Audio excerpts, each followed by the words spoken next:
This Birding Adventures episode is powered by Nikon, your world leader in optics since 1917. Welcome to Palm Beach County, Florida, a place that I call home along with countless species of birds. On this week's episode, we're going in search of one of the most enigmatic and beautiful raptors on the planet, the swallowtailed kite. Let's go birding.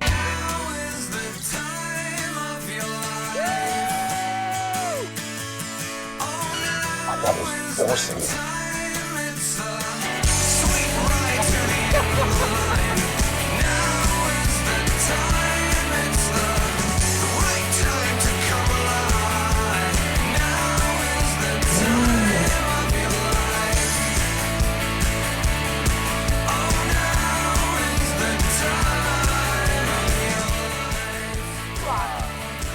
I got it. Looks like we can get out into the ocean. I'm about to get in a cage with Australian saltwater crocodiles, and I'm gonna fly like the birds. Oh! I will never forget this moment. Let's go birding.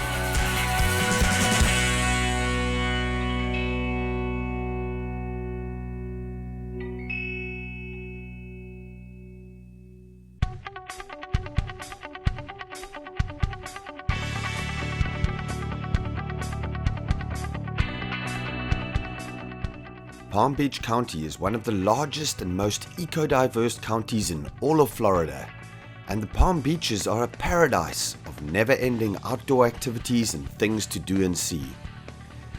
An unmatched landscape of first-rate birding, incredible wildlife management areas, year-round fishing, a multitude of water sports, and exceptional beaches make this the best place to experience Florida.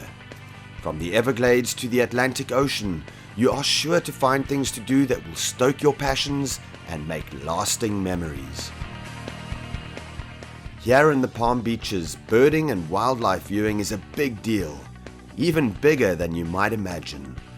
In fact, birding is second only to beach-related activities as a form of outdoor recreation for both visitors and residents. If you're already into birding, you probably know that Florida and Palm Beach County is considered one of the best places in the world for this activity. South Florida is a birding mecca, from the colorful and distinctive natural populations of wading birds to the specialties like Florida scrub jays and red-cockaded woodpeckers, combined with the winter migration of flocks from up north. Palm Beach County is truly a birdwatcher's paradise.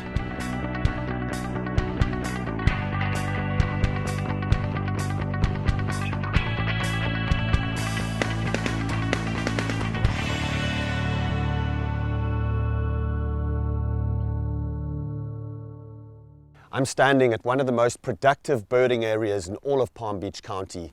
This is STA 1 East. It's right opposite Lion Country Safari, next to Southern Boulevard. And this place is so diverse. I mean, I'm looking right now at a massive alligator surrounded by a roseate spoonbill, surrounded by egrets, and a whole lot of birds just in one field of view. It's an amazing place to go birding and excellent for waterfowl and shorebirds at any time of the year.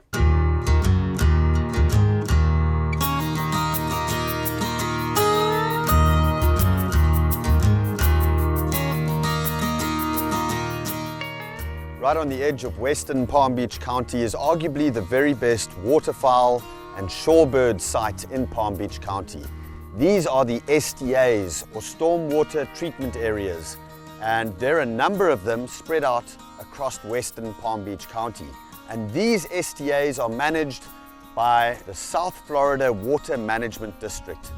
And they're basically treatment ponds that treat the water that flows off the agricultural fields before it gets circled back into the Everglades. So they're very, very important from an ecological standpoint, and also very important as a migrant stopover for migratory waterfowl and also a whole bunch of shorebirds.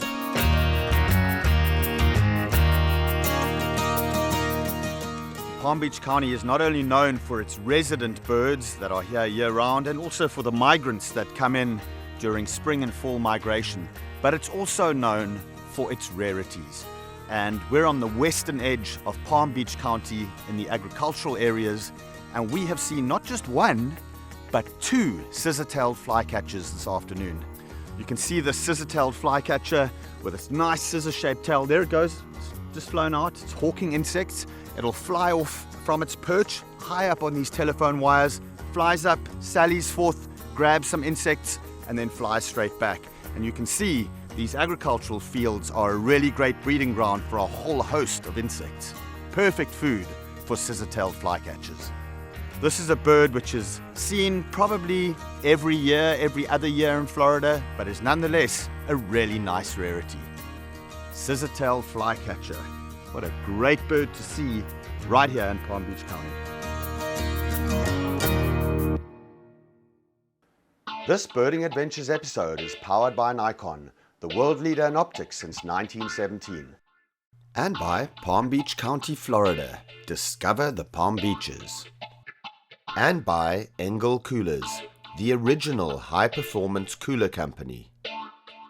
And sponsored in part by Manfrotto, complete solutions for photographers and videographers. Visit manfrotto.us. Hey everybody, I'm Benji Stute with Palm Beach County's Department of Environmental Resources Management. And this morning we're out on one of Palm Beach County's amazing natural areas, 31,000 acres in Palm Beach County. These lands are hugely special, and today we're here to focus on the swallowtailed kite.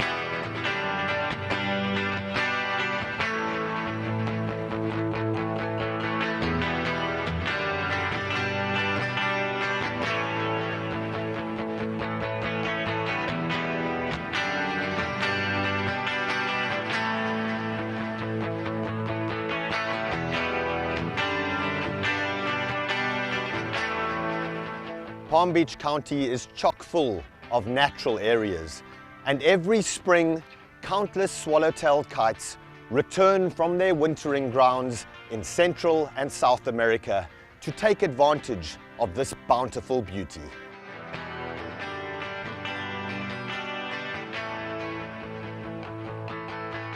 There are 4 species of kite that can be found in the United States, and all 4 of them can be found here in Palm Beach County. The Mississippi kite, the white-tailed kite, the swallow-tailed kite, and of course, the aquatic snail kite.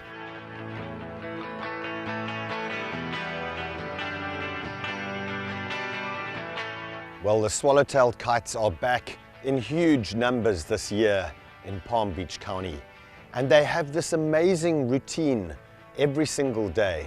In the mornings, they wake up right at sunrise and they start stretching those wings, and they do this almost like this vampire display where they dry out those wings from the dew of the night before.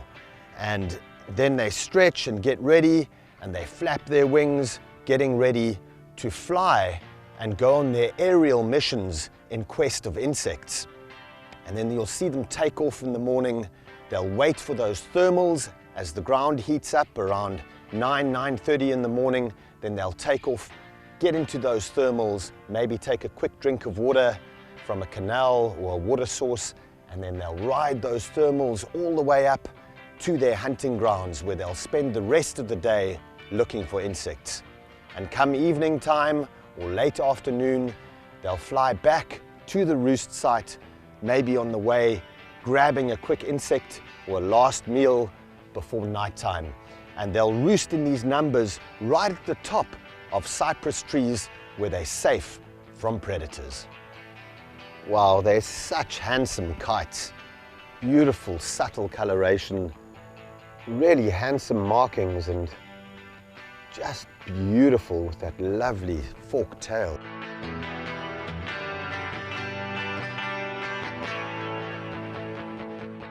Swallowtailed kites are amongst the most acrobatic of birds. That stunning tail just fans out when they're flying, and they're able to do these amazing circles and swoops and dives, very acrobatic, and using that tail as a rudder and a stabilization. Absolutely amazing acrobatic aerial predators.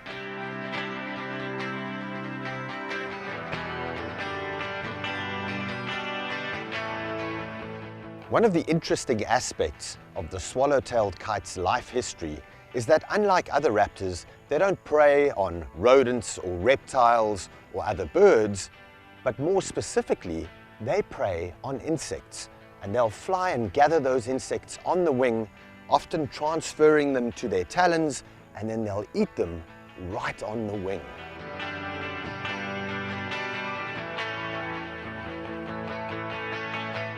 We're very fortunate to meet up with Ken Meyer from the Avian Research and Conservation Institute, and he's been studying swallowtailed kites for years. Swallowtailed kites are an awesome bird, easy to recognize, so they're very popular and they're beautiful. I started studying them in 1988 because they had not been studied, and the understanding was, and I think this was quite accurate, that in the early 1900s their population took a large dive. At the least, their range contracted from about 21 states as a breeding bird as far north as Minnesota. So no one really knew how big a population they were, but it was assumed to be down around 5,000, which is very small for a wild bird, especially a migratory bird. So I got fascinated with them because there was a need for study, and they're so interesting. And they're social. That's a fascinating aspect of their behavior, and it's also very important in terms of long-term management and conservation. People always knew that they migrated out of the U.S. The assumption was they probably went to northern South America. They may have gone over Mexico. They may have gone across the Gulf of Mexico, the Western Caribbean. They could have gone east around the Caribbean islands and come into Trinidad, Tobago, and then northeastern Brazil. It turns out that most of those things were completely wrong. It's phenomenal that twice a year, these birds embark on an epic journey, flying all the way from Florida all the way to the Yucatan, where they'll take a little bit of a break, and then southwards into South America. And Ken's going to share with us some interesting information about some satellite tagged individuals. In 1996, we had the benefit of having available the smallest satellite transmitters that had ever been made. And it was a very new technology at that point. But in 1996, microwave telemetry developed a small enough one to go on swallowtail kites.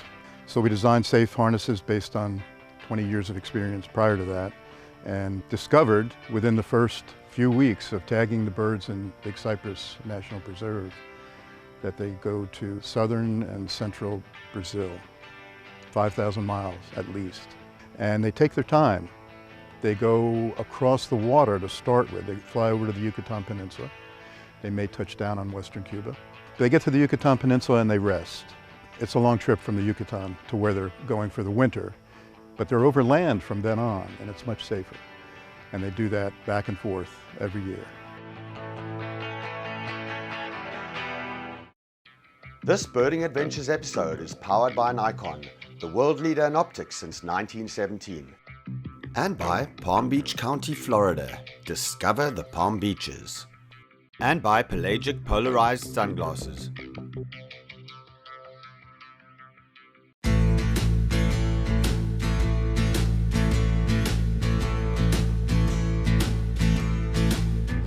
So Palm Beach County's natural areas, over 31,000 acres in the county. They're not just about birding, although the birding is incredible here. But there are so many other ways that you can experience the natural areas and so many other things to do.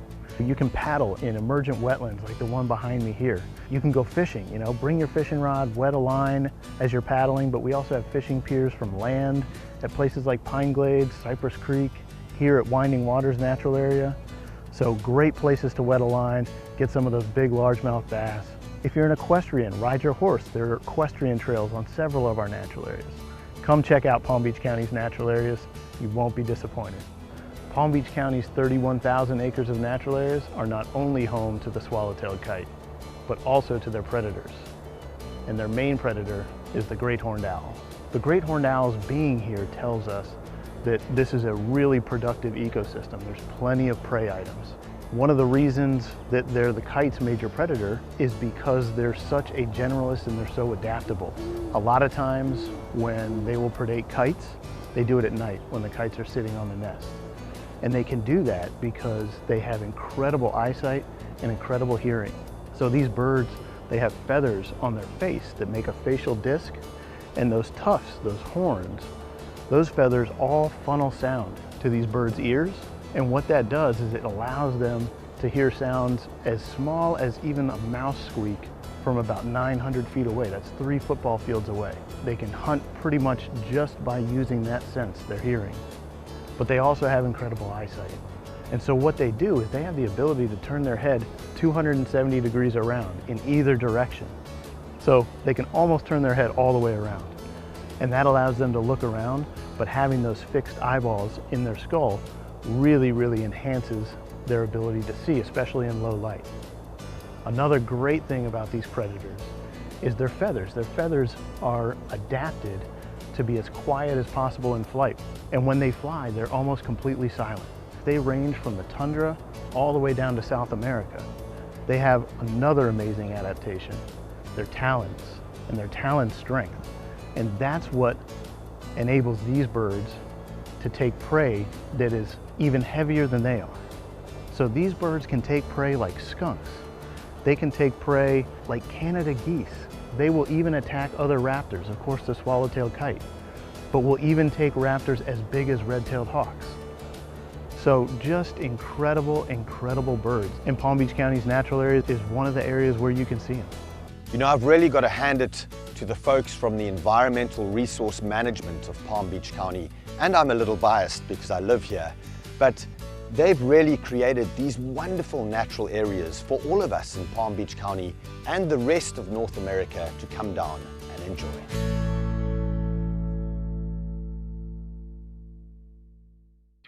This Birding Adventures episode is powered by Nikon, the world leader in optics since 1917.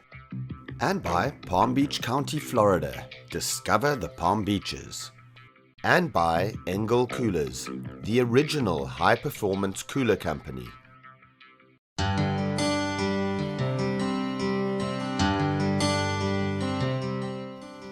Swallowtail kites soar. That's their main way of traveling by air. They don't beat their wings. And if you ask anybody who's watched them for even a few minutes, they get up early in the morning. As soon as there's some rising air providing lift, they stay up all day.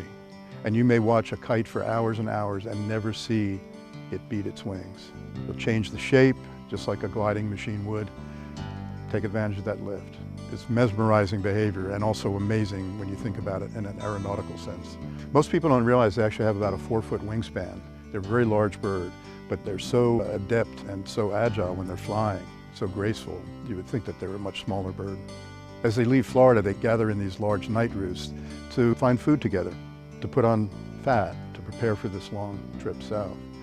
And that's an amazing spectacle in itself. They do this in very remote areas. They're very wary, easily affected by disturbance. So they tend to roost in wet areas that are not accessible to many people. And they nest in areas that have a lot of dense vegetation. They roost in areas that also have a lot of dense vegetation. The area right where I'm standing is excellent swallowtail kite habitat. It has these older pine trees that emerge above an understory and midstory that's very busy, very grown up. Their major predator is great horned owls, because great horned owls really take a toll on nesting kites. They'll come to a nest one night and kill the female. They'll come back the next night and take one of the surviving babies. Or when the babies are large and about to leave the nest, about to fledge, the great horned owls may take one young kite one night and come back 2 or 3 nights later and take the next one. The interplay of all these factors, the threats, the benefits of certain habitats, the shape of the landscape that works best for them, all those things play into whether or not kites are successful enough to persist into the future. Historically, the numbers of swallowtailed kites have never been really high in the southeastern United States. And it's for this reason that Ken, every single year, does aerial surveys over the natural areas, looking at the roosts from the air. And he takes aerial photographs because those swallowtailed kites really stand out in the cypress groves where they roost. We've had the good fortune to use these pre-migration roosts as a survey focal point. In any given year now, we fly over 12 to 14 or 15 of these large roosts that form in the same places every year. We put 2 or 3 airplanes up on the same mornings at exactly the same time. About an hour and 20 minutes after sunrise is what we have. And we take photographs of the kites roosting in clusters. And because they have these white heads that are so distinctive, especially in that low morning sunlight, they just light up. We count those birds very accurately. I've been doing that since 1989. And since 2006, we've been using the same set of 12 to 14 or so of these large roosts. So we have this uncommon, unbelievably great opportunity to track the trends of the U.S. population just by doing this in Florida. Because most swallowtail kites nest in Florida, and most of the U.S. population passes through Florida as they start their southbound migration. What we know from these monitoring data, only in the last few years when it's all come together, is that right now swallowtail kites seem to be very slowly but steadily increasing.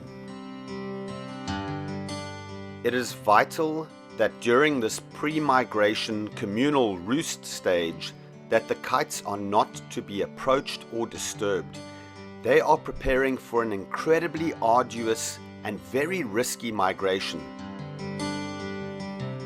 You know, I've traveled all over the world looking for birds, and whenever I go down to Central or South America during the winter time, I see swallowtailed kites and my heart just soars.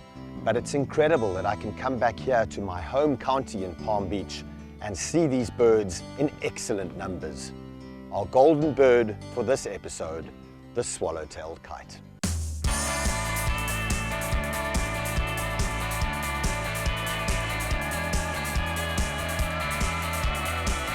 It's sitting on a station floor, heading back to a place you've never been before. And it's hard to be happy and